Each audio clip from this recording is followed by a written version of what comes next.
not the situation. What Paul tells us is that Christ knew no sin.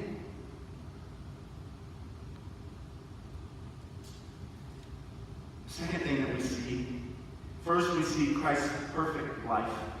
And then Paul directs us to our own life.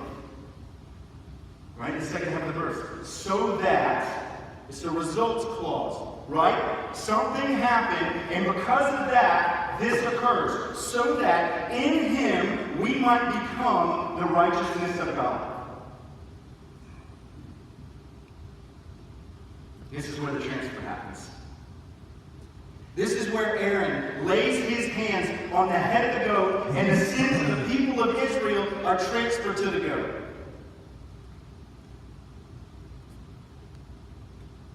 And this, church,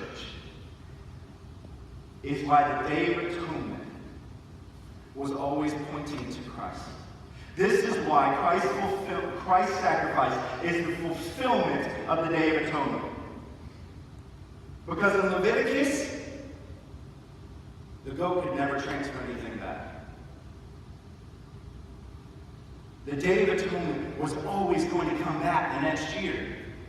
There was always going to have to be one more sacrifice. The people of God on this earth, as much as we want, are not going to stop sinning. We will grow more into the image of Christ, but we will always need a sacrifice for our sins. And that's where Christ's sacrifice is the fulfillment. Because what this verse tells us is that when Christ was on the cross, he took our sin. We've seen that clearly. And in return for our filthy, vile, hell-deserving sin, he gave us his righteousness. One of those we talk about it a lot. Let me say that one more time. In return for our filthy, vile sin, Christ gave us his righteousness.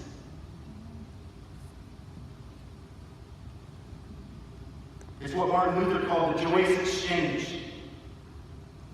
There are no more sacrifices. That's why the writer of Hebrews says that he was the one and final sacrifice. He took your sin, and his righteousness, when you believed, was counted to you.